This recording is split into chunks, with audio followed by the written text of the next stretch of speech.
Okay. Erev Tov to everyone. Thank you so much for joining. Hope you've had a nice week so far. It's a very difficult and anxious week for the United States and for all of us from that perspective. But so it's nice for us to have the ability to connect to Torah, to one another, which are those stable, powerful components of our lives. And so thank you so much, all of you, for joining for this year tonight. I want to thank Jess and Michelle Dolgan for sponsoring the shir tonight in honor of the yahrzeit of Michelle's father, and Mrs. Bash is with us also. So it's Mrs. Bash's husband, Ted Bash, Zichron Livracha, may his memory be for a blessing. Ted Bash was someone who was a Holocaust survivor who lost much of his family during those horrific years, and he was able to pick up the pieces and live a life of optimism, of happiness, of light, of love. He fought for the Irgun to fight for the Jewish homeland, and someone who, together with Rita, may she live and be well, is a lovely person. We're blessed to have her as part of our community. So they raised a beautiful family, and Michelle and Jess are leaders, of course, of our community. So may his memory always be for a blessing. May his neshama have an aliyah. Thank you so much. So the topic I wanted to talk about tonight is the topic of lo samod al damrei echa. We've had a number of shiurim talking about the development of Jewish law. So we learned about the custom of not having meat and milk together and how that developed. We spoke about the halacha of Chalav Yisrael and all the discussion around that, and Thanksgiving and some other topics. And so tonight I wanted to talk about a mitzvah that's been on my mind because it relates to some different things, in terms of us being there for one another, sticking with one another. And it's the pasuk of Lo Samad Al Damrei Echa. The pasuk appears in Parshat Kedoshim in this string of mitzvot ben adam lechavero. Right, one mitzvah is v'ahavta l'reacha kamocha, love your neighbor like yourself. Another mitzvah is lifnei iver lo titein michshol, you shouldn't place a stumbling block in front of a blind person. And so one of the mitzvot in lo selech rachel b'yamecha, you shouldn't speak lashon hara. So one of the psukim in this string of psukim is lo samad al damrei echa ani Hashem. And what that pasuk means is that a person shouldn't stand idly by when your neighbor's blood is being spilled. In other words, when your neighbor's in danger, so that's a time for you to not be passive, but you have to be active and you have to spring into action to do what you can to help your neighbor. Some of you might remember the famous Seinfeld finale. Where all the characters of the show are charged they're charged with violating the Good Samaritan law of watching somebody get carjacked and failing to provide assistance. So that's the Seinfeld finale, but I think it's pretty rare in the U.S. justice system to have laws. In other words, the laws in the U.S. justice system are mainly not to commit a crime. There's very little in the justice system that's requiring people to go out of their way to help one another, to rescue somebody else. There are some laws on the books, but not so much of it. And here the Torah sets a high standard where it says it's not enough to just not steal and not harm somebody else, but actually if somebody's in danger, so then you have to do everything you can to help the other person. So let's see if I could share screen a little bit here, because I think it's an interesting topic. The pasuk again appears in Vayikra Perek Yud Tet there, and the Gemara Sanhedrin tries to give us some practical implications and ramifications of this law. So the Gemara says in Sanhedrin Ein Gimel Amud Aleph, source number 2, Minayin l'roes chavero.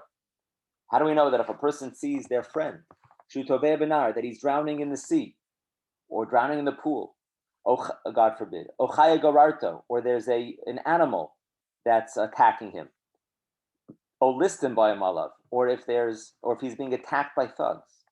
How do we know shu chayav latzilo? How do we know that you, as the bystander, has to do everything you can to help the person. Taamod lomar. So that's the purpose of the pasuk. Lo samod al dam reyecha. The Gemara asks, "V'hahacha mehacha nafka." Is that really learned from this pasuk? Mehasam nafka. We learn it from a different concept, which is from Hashavas Aveda, right? If you find a lost object on the street, the halacha is that you're supposed to return it to its owner. If there's a sign on it and you could find the owner, so then you're supposed to return it to the owner. So the rabbis derive from here that if you have to return a lost object, all the more so you have to return the body of a person. You have to restore the life of a person to that person. So the Gemara says, Taamod lomar v'hashevosolo, right? That you have to return him to himself. The rabbis derive from the pasuk. It's not just enough that you have to return his lost wallet, or his lost ring, but rather that you actually have to do everything you can to restore him to health and safety. And of course, health and safety is very much on our mind these days as well, which is one of the reasons why I'm talking about this topic. So the Gemara presents it as a question, which is, so we already know for the mitzvah of Hashavas Aveda, returning a lost object, that you have to do what you can. If somebody is at risk, somebody's in danger, you have to restore him to himself. You have to restore him back to health and safety. So why do you need the pasuk of Lo Samar Al Dam Riyecha? So still, of course, Lo Samar Al Dam Riyecha is teaching us the concept, but halachically speaking, technically speaking, what is that pasuk adding when you already know the concept, the rabbis say, from returning a lost object? And the Gemara says something interesting. It says, Ime hasam hava amina hani mili benafshe. Had you just had that pasuk, I would have said that maybe that you're required to help out personally. Aval mitra chumegar agure, but how do I know? But if it requires me to pay money, if it requires me to hire a rescue team, amalo, then I would have said maybe not, right? Aval mitra chumegar agure. Megar agure means to hire someone, to pay money out of my own pocket to save someone. So then amalo, I would have said maybe no. Ka mashmalan. So that's why you have the pasuk of Lo Samar Al Dam Reyecha.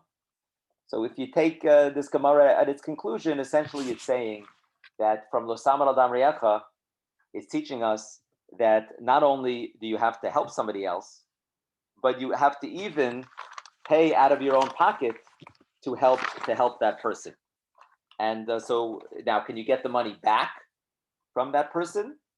Let's say you spend $1,000 out of your own pocket to save somebody from a dangerous predicament. You hire some kind of a lifeguard or rescue team to save somebody who's caught somewhere in a cave or whatever the crazy case might be, whether it's from crazy to mundane. If somebody's in danger and you spend money on it, so according to many Rishonim, that yes, that you're entitled to demand that the person pay you back. And I would hope that since you saved the person's life, that they would willingly pay you back the money that you lost, perhaps not, and maybe even give you a reward for what you did. Now, so you're probably asking me, you're saying, Rabbi, I mean, come on, do I need to know this? I mean, we're people of kindness. I mean, do we really need a shear and a pasuk to tell me that I have to help somebody who's in danger? Isn't that obvious? Well, yes, it's somewhat obvious, but things get interesting when you have always a conflict between values, right? Of course, you have to tell the truth. And of course, you have to be a person of peace. And 98% of the time, you could pursue both truth and peace at the same time. But there are moments, and I'm just giving this as an example, where you have a dialectical tension between values. And there are moments where you have a conflict between truth and peace. And then what wins out? Do you tell the truth even at the expense of peace and acceptance and tolerance, or do you try to be peaceful and harmonious and bend the truth a little bit?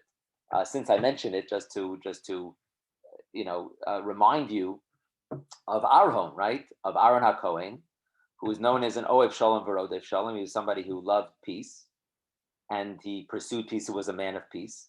the Brisa says that when two people were in a fight, so Aaron would go over to one. He would go over to one and say the other person wants to apologize, and then he would go over to the other and say the other person wants to apologize. So he bent the truth a little bit. He veered away from the truth for the sake of peace. And this came up in our shir, in our Chumash shir over the last couple of weeks. And so things get tricky for us as thoughtful religious Jews when you have a conflict between values, right? A conflict between truth and peace, a conflict between individual and community, a conflict between Ben Olam L'Malka, Ben Olam L'Chaveira. I mean, but so here's my question, and you can hear me okay? You with me? Okay. Sometimes it's hard to know what the people are kind of engaged when you just got boxes. You got boxes on the screen. Everyone looks great, by the way. Even those who just have their names on the screen, they look great as well, I'm sure. And thanks for the thumbs up, Stuart and Regina. Thank you. Okay. And Mom, great, from the East Coast. My mother-in-law, hi. Thanks so much for joining. Where's my mom? Also, but my other mom is on. Great to see you. So the question is as follows, and the question is it obligatory to put yourself at risk to save another person? Meaning it's very, very important to fight against injustice and to help another person, but at what risk or cost to yourself? If, let's say, somebody is, God forbid, drowning in a vicious tempest, in a vicious storm, and for you, even if you're an experienced swimmer, for you to jump in, then God forbid, then you might drown, and who knows whether you'll even be able to save the other person. But let's say you could save the other person, but then that'll cause you to drown. So, are you obligated to give up your life to save another person? It's important to clarify that we say, I'll just explain this right away, that we say you do not have to give up your life to save another person. And we'll talk more about this in a moment. But I will mention that sometimes people get confused that if somebody, if a tyrant puts a gun to somebody's head and says, if you don't kill somebody else, so then I will kill you, so then you're not allowed to kill another person.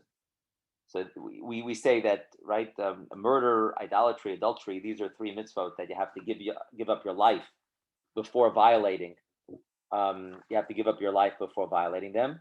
By all the other mitzvot, so then the halacha is that you're supposed to violate the law to save your life. With regard to the 610 mitzvot, but with regards to those three cardinal, crucial, foundational mitzvot, so then you're supposed to give up your life before committing idolatry, before committing adultery, before committing murder. And sometimes, it's what is a person willing to die for that teaches us all what we live for. What are our important values? I hope, that none of us are ever put into a situation where we even have that dilemma. But we all know that halacha, right? So it kind of teaches us and reminds us as a community, as individuals, what we stand for, right? Belief in God and respecting another person's marriage and respecting your own marriage, and respecting another person's humanity. So I want to clarify just right to start that you're not allowed to kill somebody else to save your own life. Because who says that your blood is redder than the other person's blood, says the Taamod. So you can't commit murder. But you don't have to give up your life. You don't have to give up your life actively to save another person. Okay, so it's that active passive distinction there is really crucial in the eyes of Jewish law. What about though where it's not putting yourself in definite danger? What about if it's putting yourself into doubtful danger to save another person who's in definite danger? So now, right, Martin? Right, that Martin, you're keeping score over here. If it's a person's at 100% danger, or 95% danger, and So then we say, you don't have to put yourself in 100% or 95% danger to save another person in an equivalent scenario. But what about the following case, my friends? And all others? No, all of you, my friends. So what about the following case where a person's in definite danger, and the question is where you have a decision to make, and the decision you have to make is whether you should put yourself into doubtful danger.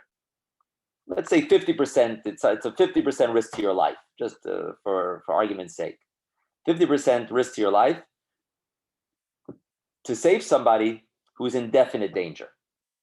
Now, let me get into a little bit here, which is let's talk a little bit more in terms of who says that your life should take precedence altogether.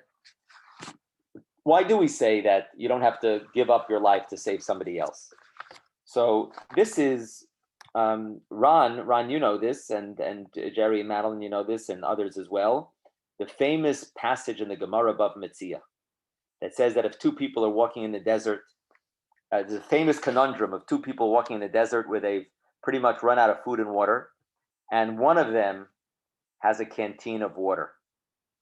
And if he drinks the water himself, he will survive, and his friend will die. And if he shares his water with his friend, so then they will both die. What should the person with the canteen of water do? And imagine if you were in that situation, you had the canteen of water, what would you do? So the Gemara says that this is a debate. It's a debate in the Talmud what to do. Ben Petura, it's not a well-known sage of the Talmud, Ben Petura says that it's better to share the water, and that both of you should drink, and both of you should die. It's better to share your water than to watch your friend die alone. And from a very young age, we're taught the essential value of sharing, and if so, you have a moral responsibility to share the water. And if you drink it yourself, how will you live with the guilt of your friend dying at your expense? So Ben Petura says that you have to share your water, even if you're both going to die. Says you have to share the water. But we don't follow Ben Petura. We follow who? We follow Rabbi Akiva. And what does Rabbi Akiva say?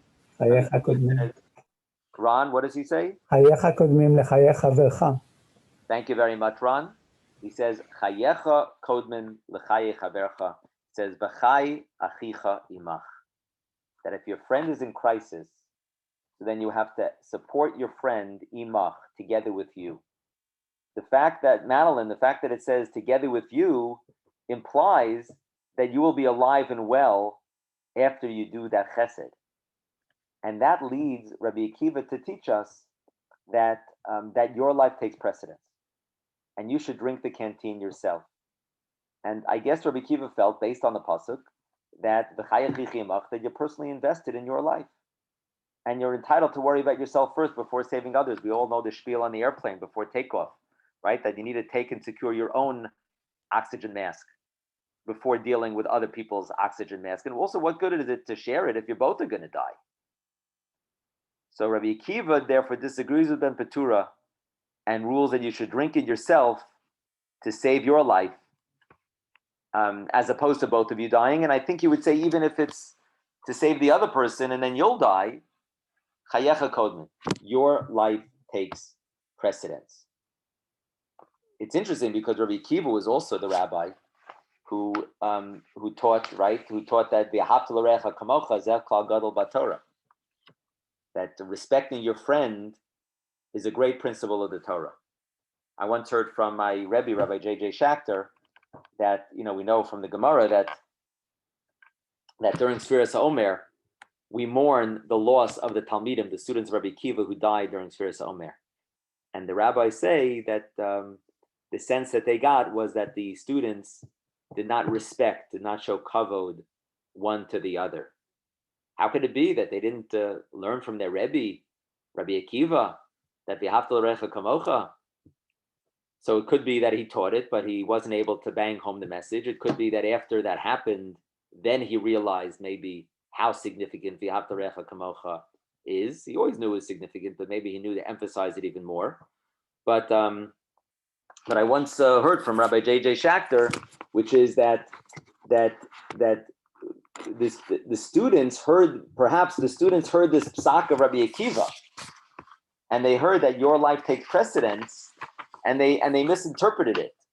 They didn't hear the pain of Rabbi Akiva. They heard the legal conclusion of Rabbi Akiva that your life takes precedence, and they thought that all a person has to care about is herself or himself.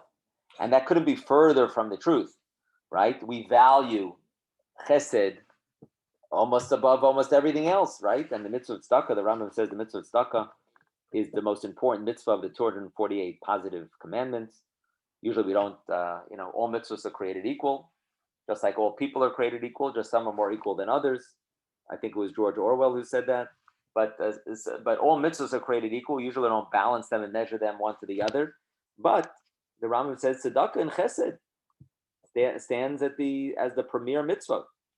But having said that, so maybe that was the misinterpretation of the students. The students heard the conclusion of Rabbi Akiva that your life takes precedence, and they thought this means you don't have to care about your friend.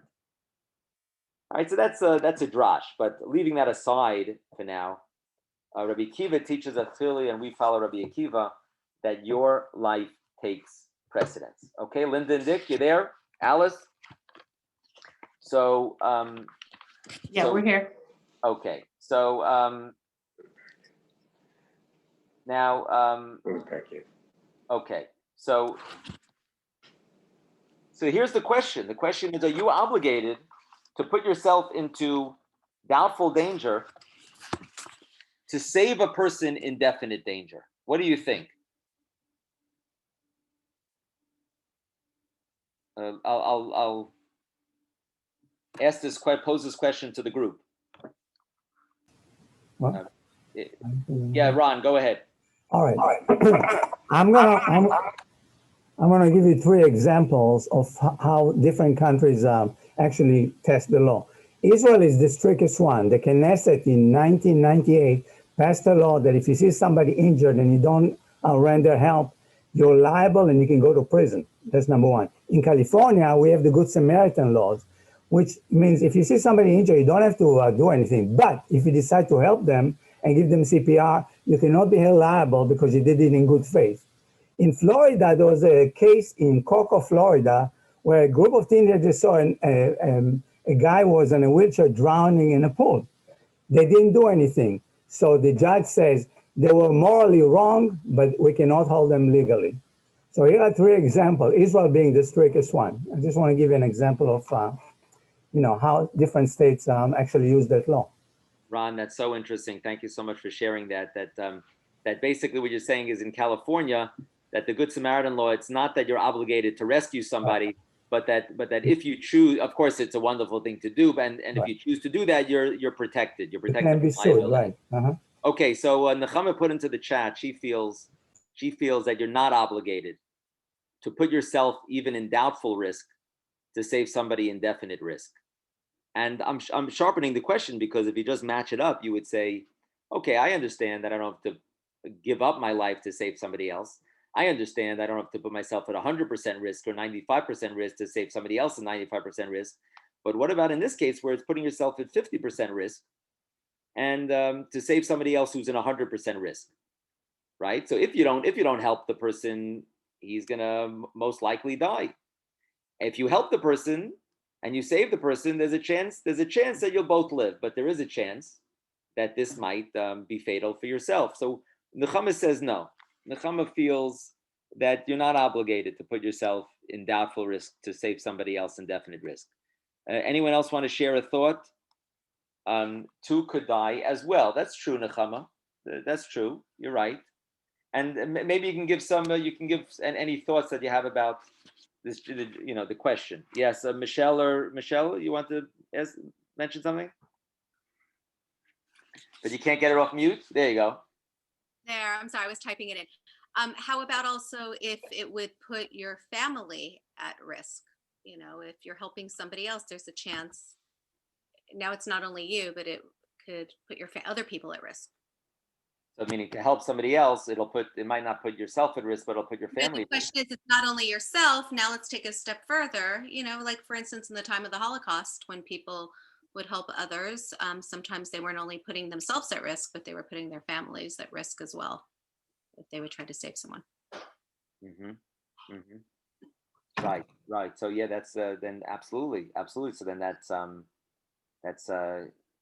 of course something else that makes it even harder, right? You're saying what's the situation, Michelle, where it's Right. For another situation, like if at times you can justify, you're told to save someone, even if you're putting yourself at risk. But now a step further, are you obligated if it's going to put other people at risk? Now you're not just thinking of yourself, you're thinking of two other people, your own people and a stranger. Right. Or friend. Right. That is an interesting question. And that'll if it's putting you at risk also, then it's even harder, right? You're not only putting yourself at risk, but even family members.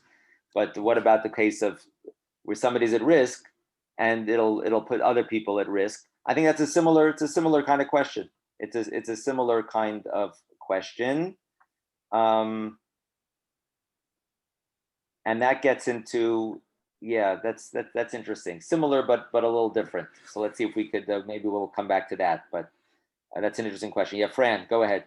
I just wanted to say, I think one doesn't always know what they're going to do. If you see an emergency situation, you just jump in, and maybe the risk, you think about the risk after. You say, oh my gosh, I put my life in a risk, my family's life at risk. You don't know. I think your emotions just kick in and you just do the right thing. Okay, that's very, very beautiful. That sometimes you just have to act instinctively. Yeah. Bring into action to help another person. And then it hits you. And the chips will fall where they may. So that's interesting. So let's go over to the source in the Yerushalmi. Let's see. Martin put a note into the chat that the firemen faced that dilemma. At one point, they decided it's too risky to save someone in a burning house. That is very interesting, Martin. That's right, and this is a crucial, difficult decision that's made by law enforcement or made by firemen on a regular basis, and that's part of, to some degree, right? That's part of the responsibility of the job, but still, I'll say that's right. Meaning, do they have to put themselves? I wonder what the fireman's code is in that case. I could see a reason to distinguish a little bit between firemen and lay people, because that's kind of part of what it means to be a fireman, is to put yourself at some level of risk to save somebody else. And if you're not willing to take any risk, then maybe the person shouldn't become a fireman. Similar kind of thing is in war. War is a whole other topic. Where a country has to have an army to defend itself, and if you're fighting in a war, so there's a whole different set of rules for a war. The Yerushalmi in source number 4, I just shared my screen, hopefully you could see it, tells a story about Rabbi Imi, who was taken hostage. This is interesting, and this was a very, very tough time in the 2nd, 3rd century, where Rabbi Imi was taken hostage in a place called Sifsifa. And the rabbis had kind of different reactions to it, and obviously everyone was really shocked and stunned about what happened. And Rav Yonason said, Yichra chames b'sadino. Rav Yonason said, he basically said, there's no way. I know the people who took him captive. There's no way that we're going to be able to save Rabbi Imi. And sadly, tragically, we should already start thinking about the funeral arrangements. Let's think about the burial shrouds. Amar Rabbi Shimon ben Lakish, who was a bandit in the early part of his life before he became a rabbi. So he had certain fighting skills, and he had a certain boldness and zeal to him, and so Shimon, and intrepid nature. So Shimon Lakish says, "Ad ana katil, ana miskatil," that I'm going to kill until I am killed myself. Ana Ezel, he says, let me go. Second line, Ana Ezel, I'm going to go. Mishizev le v'chela, I'm going to, with strength, bring him back save him and bring him back. Azal, story went that Reish Lakish, Rav Shimon Lakish went on this rescue mission, Ufaison, and he actually was able to appease the group. It doesn't sound like he killed anyone, and he wasn't killed, but he was able to, because of his actions, he was able to reach a reconciliation and appease the group, v'yavunale, and to bring Rav Imi safely back home. That's one story. A second story. In other words, so here you have a debate among the rabbis whether they should go on this rescue mission. Rav Yonasan said, basically said there's no chance.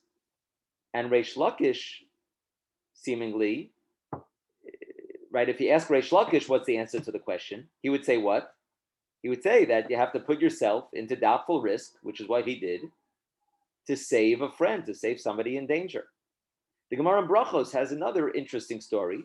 Source number 5. Let's take a look. Let's learn this together. Here we go. There was a scorpion that was endangering everyone. It was harming people. Right? I just highlighted it. So they informed the great sage Rabbi Chanina about the scorpion that was harming everyone in the community, that was harming people in the Beis Medrash. He said to them, show me the hole of the scorpion. And they showed it to him. He put his heel on the hole. And the scorpion stung Rabbi Chanina. Umeis oso arad, and the scorpion was killed. Natlo al kasefo. He took the scorpion on his shoulder, the Haviu lebeis hamedrash, and brought it to the Beis Medrash. Amar lehem, and he said to the students, Re'u banai ein arad memis. It's not the scorpion that kills. Ella hachet memis. It's sin that kills. Okay, so that's Rav Chanina gave them a mussar shmuz there. That I guess that people were being injured. We don't know why that happens. We don't know why there's illness and injury in the world, but we do know is that when it happens, we try to engage in introspection and do tshuva. We don't know that, and very often it's just part of things are part of like we don't know why things happen and why tragedy happens and why bad things happen to good people, but there's we know that we try to do introspection and try to improve ourselves. So Reb Chanina ben Dosa said that it's not the scorpion that kills, but rather it's sin that kills. Amru, at that time they said, Adam shepagaba arud, woe to the person who is confronted by the scorpion. Woe to the person who's confronted by the scorpion. Va'oilo la'arud, and woe to the scorpion shepagaba Reb Chanina ben Dosa, who's confronted by Reb Chanina ben Dosa. So what's the lesson that you could learn from these two sources? Now, you could certainly say that Reb Chanina ben Dosa, maybe there's no proof from Reb Chanina ben Dosa. Why? Because he was exceptionally righteous, right? He was exceptionally righteous. We're not going to learn from Reb Chanina ben Dosa. What did he do? He risked his life with the scorpion to save the community. But Reb Chanina ben Dosa was clearly on an entirely different plane and sphere and realm than everyone else. But what about the source with Reish Lakish? I mean, you could say a similar kind of thing.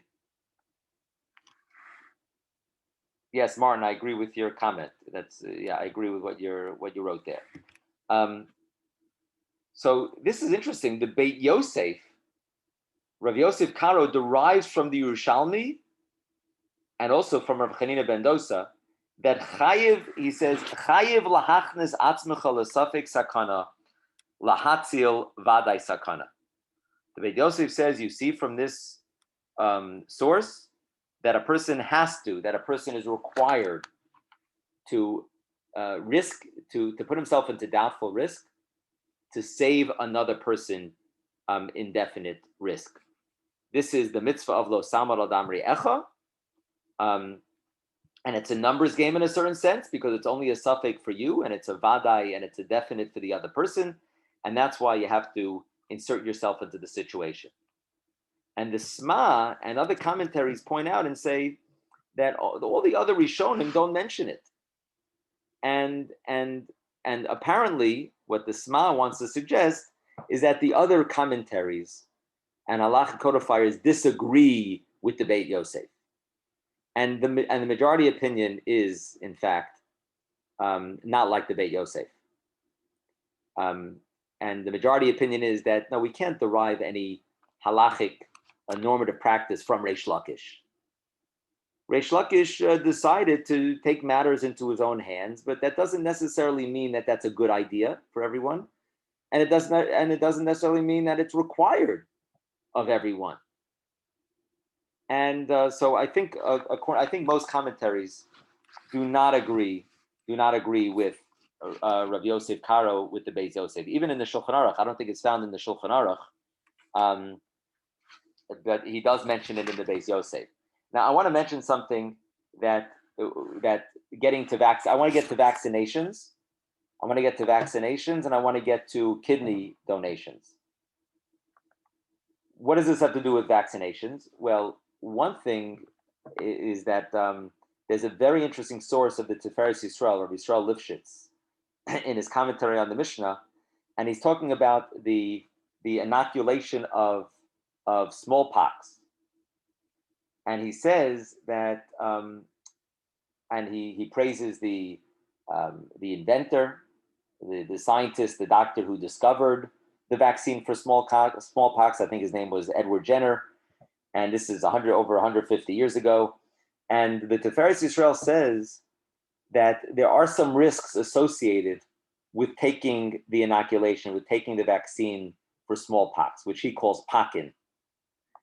However, he says that the risks are even greater if you don't take the vaccine. And this situation actually resonates with us today, which is, that, is there some kind of risk involved with taking the Pfizer vaccine or the Moderna vaccine? But yeah, there is a minimal risk. The doctors and experts are saying there's very, very little risk, but soreness and side effects and so, but whatever minimal risks there are, it's a much greater risk to contract COVID. And we don't need to remind one another about the devastation and the loss of life due to this virus. So the Tiferes Yisrael says something very interesting. He says that a person has to put himself at minimal risk to prevent herself or himself from a greater risk. And what's my proof? Says Rabbi Yisrael Lifshitz in his commentary to Tiferes Yisrael, which is one of the classic commentaries on the Mishnah. Says my proof is the Beis Yosef, because the Beis Yosef says that, and his is a stringent position, but he does say this. He says that you have to put yourself into doubtful risk to save somebody in definite danger.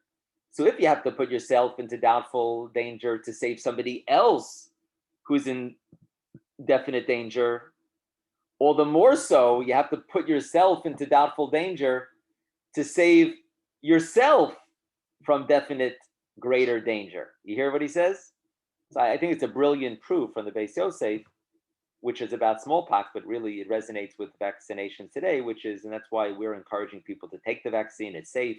The doctors are saying, of course, you have to speak to your physician, make sure that you're eligible, and that you don't have, if you have specific conditions that you feel might make you ineligible for it. Of course, you speak to your physician, but the doctors are saying that it's safe, it's effective, that the benefits outweigh the risks, and that whatever little risk, it's a much greater risk if you don't take it. So you have to put yourself into doubtful danger to save another person who's in definite danger. So all the more so that the Tiferes Yisrael says you have to put yourself into doubtful danger to take upon yourself minimal risk if it's going to protect yourself from a greater risk down the road. Yeah. But in any case, that's Ron. If we could hold a moment, that's the Beit Yosef. That's the Beit Yosef. But Nechama, Stephanie, Greg, and Rita, so nice to learn with you again. So, and Michelle, and the Greens, Trying to give everyone a shout out here. I think Stephanie, Stuart, and Regina. I think I mentioned most of the names. And this way, when I mention the names, this way you got to be on your toes. I might mention your name at some point. So, and if I missed your name, you'll forgive me or thank me. And Stephanie, the Greens. Okay, great. So most commentaries disagree with the Beit Yosef, and they say that that you don't have to put yourself into doubtful danger. The Radvaz, this is fascinating. The Radvaz was asked the following question. Let's see if I can put it on the screen. The Radvaz is Rav David ben Zimri, who is the chief rabbi in Egypt in the 16th century, and he says he has the following question: Im Amar Hashilton, you see the second line there? Im Amar Hashilton li Yisrael, if there's a brutal government, a brutal dictator that says to a Jew, Hanach li lekatzetz ever echad, that I'm going to amputate a limb of yours, or I'm going to kill another member of the Jewish community. Obviously, this is an insane case, and I say insane meaning obviously this the wickedness and the cruelty of this brutal tyrant. But this tyrant says, or it's some kind of tyrant, or it's a criminal. Says that I'm going to either cut off the person's arm. He says to Reuben, I'm going to cut off your arm, or kill your friend. What do you do in that case? This is a different kind of question, right? What I think most people here on the Zoom call agreed with the majority opinion, which is you don't have to put yourself into doubtful danger to save another person, even if the person is in a greater danger or a definite danger. But what about to give up an arm or to give up a limb to save another person? Now, if it's going to put yourself at risk of your life, so the Radvaz says, then you don't have to do that, because the Radvaz disagrees. The Radvaz disagrees with the Beit Yosef straight away, and he says that actually it's wrong to put yourself at risk. But let's say it's giving up an organ, like a kidney. Let's say it's giving up an arm, like in this case of the Radvaz. Do you have to give that away to save another person? What do you think? You make the call. So the Radvaz says something interesting as you're thinking about that. The Radvaz says that the Torah says that the ways of the Torah are ways of pleasantness. Right here. You see where I'm bolding? I'm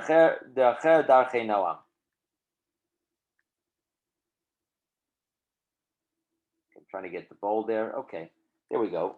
B'tzarech, he says that because the ways of the Torah are ways of pleasantness, and they have to be consistent with human logic, he says. He says that they have to be consistent with logical reasoning. And the Torah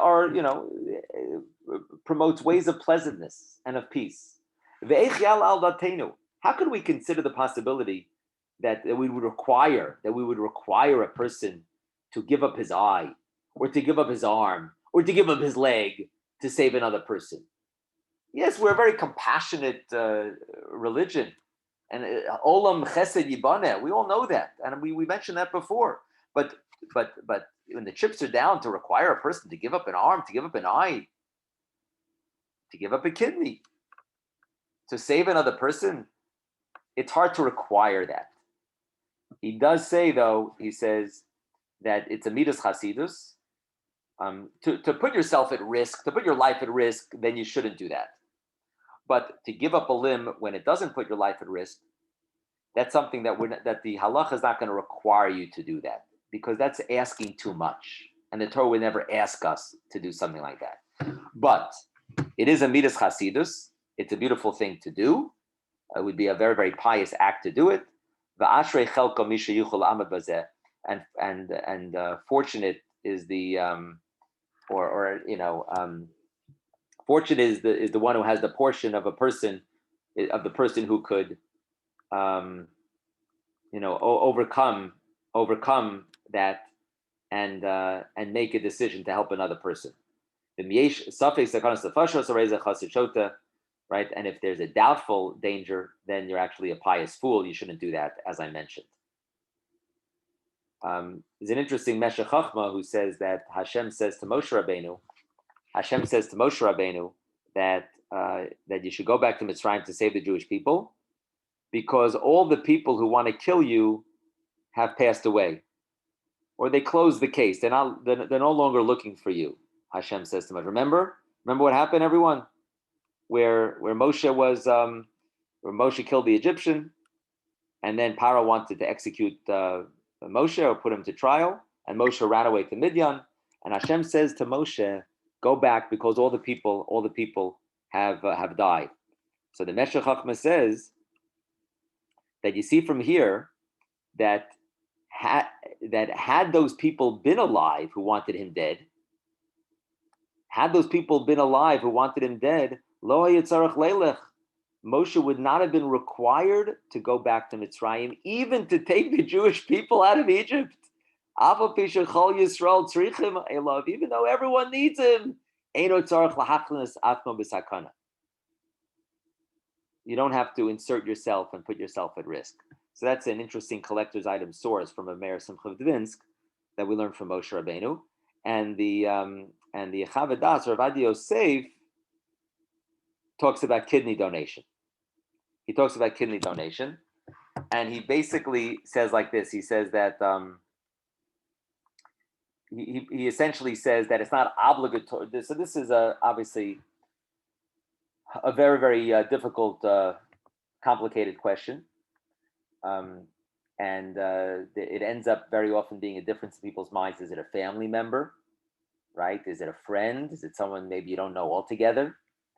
And the doctors here participating in this shir can explain better in terms of what the risks are involved with giving away a kidney. My understanding is that you could donate a kidney and live a beautiful, normal life.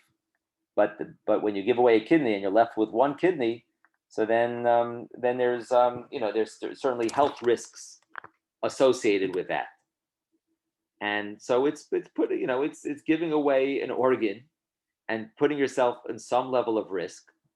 So Rabbi Yosef concludes and says that it's not really putting your life at risk. The doctors say that it's that the risks are relatively low in the sense of that that you'll be able to live a good functioning, beautiful life, healthy life, even after having donated the kidney. So it's not a significant risk to your life, and therefore it's not only permitted, but it's a wonderful thing to do. But the Torah, the halach, is not going to require you to do it, based in part on this idea of the Radvaz that that it's not that we're not going to make it obligatory, because to ask that of someone is something that's really beyond what we expect the human being to generally want to do. It's a wonderful thing if you could bring yourself to do it, and it's a huge mitzvah, and you're permitted to do it. It's a beautiful mitzvah if you can do it. But to save another person's life is just an incredible merit, and it's hard to think of, right? Kolha Mekayim Nefesh Achas, the person who saves one soul, as if you save the entire world, because every single person is a world, but you're not obligated. You're not obligated to do it. And he quotes the Radbaz in his analysis. Rabbi, if we know it's a mitzvah, and we're required to if somebody is a captive, we're required to pay money as much as we can to save that person. Is someone required to give up all of his money and perhaps therefore starve to death in order to save a prisoner, to save someone who's in prison or captive somewhere? I think that's mainly a question for the community. This is a question that has been a big challenge and a very divisive issue in Israel over the course of the decades, as you all know. The Mishnah and Gemara actually say that there's a line that sometimes you should not overpay. That if terrorists are asking for an exorbitant sum of money, then or let's say kidnappers. I say kidnappers are asking for an exorbitant ransom. So the Mishnah says that you shouldn't necessarily pay the ransom. Why? Because number one, it'll deplete all the community funds, and you'll have no money for food and for basic supplies for the community. So we have to be concerned for the community. And number two, which is that it'll encourage further acts of terrorism. Yeah. Right? It'll encourage further acts of terrorism. So Pidyon Shvuyin is an incredibly important mitzvah. To redeem a captive is up there in the on the hierarchy, is one of the most important mitzvahs. But the Mishnah and the Gemara say that there's actually a line that maybe you shouldn't pay an exorbitant amount. Now look, the situation in Israel is, some say that that's different because these organizations, these enemies, these evil enemies like Hezbollah and Hamas, they're trying to kidnap. They don't need any encouragement. They're trying to do it anyway. Number one. Number two is the morale of the country, the morale of the army. That if you do everything you can to bring home Gilad Shalit, it shows that we will do everything we can to bring every one of our soldiers home, and that's so. And so it's a little bit of a different. There's some other factors there when it comes to, a prisoner exchange, to save one of our boys. But Dick, in terms of so you have to, whether an individual, I don't. So that's one consideration, and you have to pay all your money. I would think that also that might be asking too much. To give away all your money and then you're going to be in poverty. Obviously, every case is different, and we have to figure out, what's the way to do it and how we could maybe get other people involved to chip in, so that it could be a group effort to save the person. Good question. Yeah, Ron. I was just going to say that we had the same situation as we do with COVID-19 vaccine in the 1950s with the polio vaccine. As you recall, 200 children actually died from it, but they found out later that it was Qatar laboratories who had defective vaccine. But people were afraid to take the same way they are now. But then they got the star of the day, Elvis Presley. In 1956, he took the vaccine in front of everybody on TV. And that's when everybody agreed to take the vaccine. So it was a similar situation. People were really afraid to take it, I think, it seems to be most people seem to be interested in taking it, but you're saying that some people are nervous about taking it. Sure. Some people are nervous about taking it. I've heard a little bit of that. Allergies, if you have allergies. I think the fact that the doctors have come out so strongly, I think, supporting it and saying right. That it is safe and that they didn't cut any corners in terms of the development and research of it. But still, there's some nervousness when you have something new. Like some people died from it. But so I guess Ron. Yeah. I guess Ron, just like they had a famous celebrity do it, maybe maybe you'll go ahead and get the vaccine. I'm not as famous. You'll be the famous celebrity, and you'll get other people. I will do it. I will do it. Tell them I'm ready. So sometimes from the extreme cases, we kind of make a point, and that's maybe how I'll conclude, which is that as Jews, we go above and beyond, and to such a we go far to help another person, whatever the case may be. We see this from Moshe Rabbeinu, right, in his early life, where he kills the Egyptian to save the Jew, even though that puts himself at risk, and he loses his position of stature, of his position of he had tremendous potential, perhaps, in Egypt to be in power in Egypt, and he gave that all up. But he does that to save another person, and then he sees the two Jews fighting, and again he gets involved, and then when he sees the shepherds that are harassing, that are bullying the daughters of Yitro, also. So we see already from this past week's parsha the importance of lo samar al dam re'echa, of not standing idly by when your neighbor's blood is in danger, and certainly at this time to be safe ourselves and make sure to act in a way where we wear masks and we practice distancing, to make sure that that we're protecting, that we're not, God forbid, harming anyone else, and that we should be just very, very concerned, not only about our own health, but about the health of others. And that you see in halacha that, and kidney donation came up and vaccination came up in various ways in this year, but we see the overarching idea is, as a people, that you see it's that care, that empathy, that concern for others is highlighted by this pasuk of Lo Samor al Dam Re'echa. Thank you so much. Yasher koach, everyone. Thank you. Beautiful. Thank you, Michelle. Thank you very much. Thank you. Thank you. Thank you, Rabbi. Hodesh Thank- Tov. Thank you, Rita, Mrs. Bash. How are you? He's asking how you are. I'm getting good. Thank you. Thank you. Thank you. Okay, thank you all.